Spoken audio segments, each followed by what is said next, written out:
People at times feel that they have their own issues and therefore, how can they help anybody else?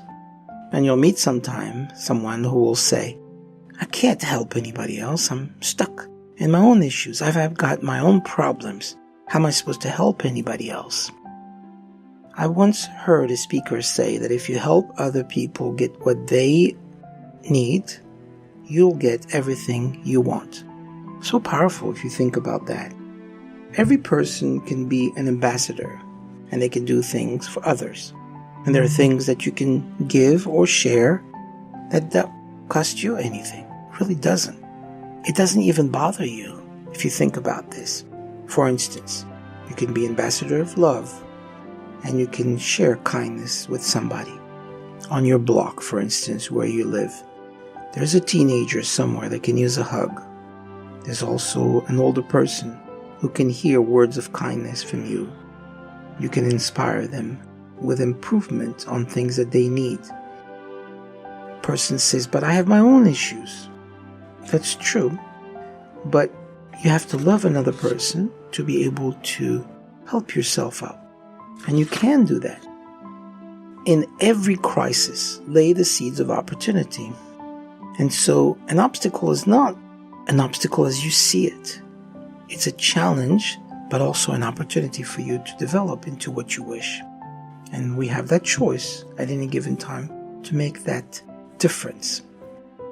There was a story about a gynecologist years ago, which was written in Reader's Digest, actually. And he was giving birth to a little girl who was missing a hand. And he truly debated, as a physician and the person that he was, making a decision, should he let this girl live and be literally handicapped for the rest of her life, or should he let her go back to where she came from? In other words, should he kill her? He let her live, and that was his decision. Surprisingly enough, 20 years later, this young lady became a cello composer. She actually played music beautifully. What she had done was take her issue, which was a handicap, and turned it into a virtue. And he knew he had made the right decision by letting her live. Because, yes, indeed, there was a handicap, but that person overcame that handicap and became better with it. Knew how to overcome it, and they knew what to do with it.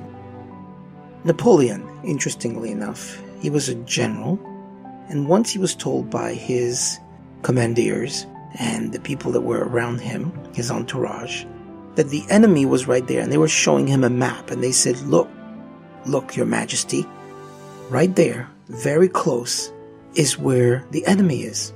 What should we do? Here's what Napoleon answered them. He said, your map is too small.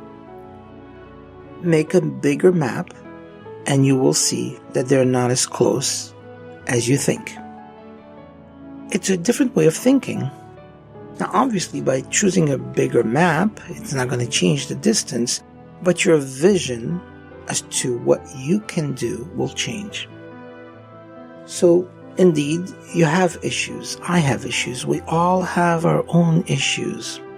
But if you focus on somebody else's life and help them out, your issues will go away. By loving another, by trusting the world to be good, and by doing your best, you will see that difference. It's not easy, that's true, and it's not something that's given to everyone automatically. It's not something that comes in naturally. But work on that, and I can promise you, you will see the result above and beyond anything you've ever seen in your life. I've tried it myself multiple times. And when you give others, you will see how much more you can benefit and how your own issues will go away. It's your choice. If you like what you've heard, please let us know by leaving a comment below. We would really appreciate it if you would be kind enough to like, share, and even subscribe. Feel free to follow us also on Facebook. Thank you for your support.